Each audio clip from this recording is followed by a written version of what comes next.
సర్పంచ్ల సంఘం JAC chairman Yadaiah గారు సూచనలు, మీ సర్పంచ్ని ఎట్లా ఇన్వాల్వ్మెంట్ చేస్తారు, ఎట్లా కోఆర్డినేట్ చేసుకుంటూ చెప్పండి దయచేసి షార్ట్గా. ఈరోజు బీసీపీఎఫ్ సమావేశానికి హాజరైన రేపు 18వ తారీఖు బంధు పిలుపుకు మద్దతుగా అందరం ఏకమై బంధును విజయవంతం చేయాలనే కార్యక్రమానికి విచేసిన పెద్దలందరికీ పేరు పేరున నమస్కారాలు తెలియజేస్తున్నా.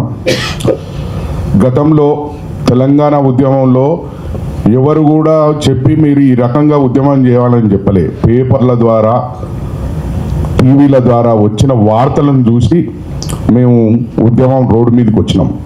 ఉదాహరణకు చెప్తా, నేను ఉన్నది లారీ ఫీల్డ్.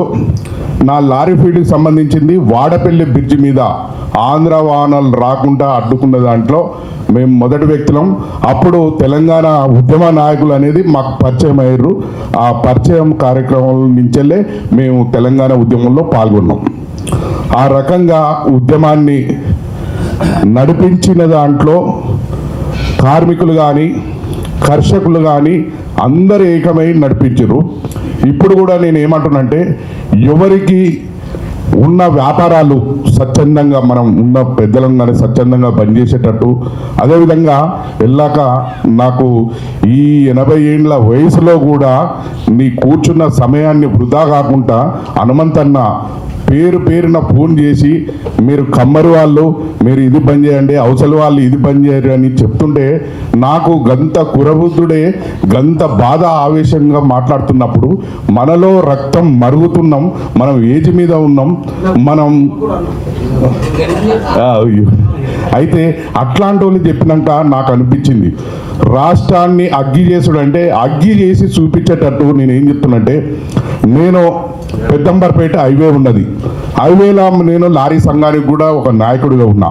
నేను లారీలన్నీ తీసుకొచ్చి ఆ హైవే మీద ఒక 2 గంటల సేపు, గంట సేపు సంభింపజేస్తే అది బంద్ అవుతుంది. అదేవిధంగా గ్రామాలలో కూడా రాకుండా రస్తారోకు అడ్డుకుంటే అది కూడా ఒక బంద్ అవుతుంది. మా సర్పంచ్లకు కూడా రేపు గ్రామం నుంచి వెళ్ళేవారు కానీ, ప్రయాణికులని కానీ వాళ్ళు వెళ్ళకుండా ఆపి మనం బంధు చూపించాలి.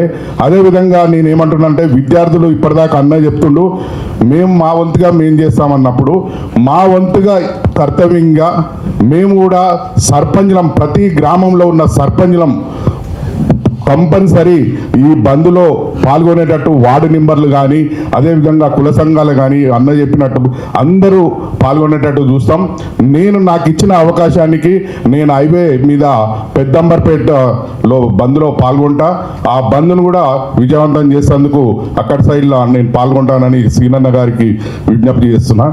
ఈ అవకాశం ఇచ్చిన బీసీపీఎఫ్ ధన్యవాదాలు. ఒక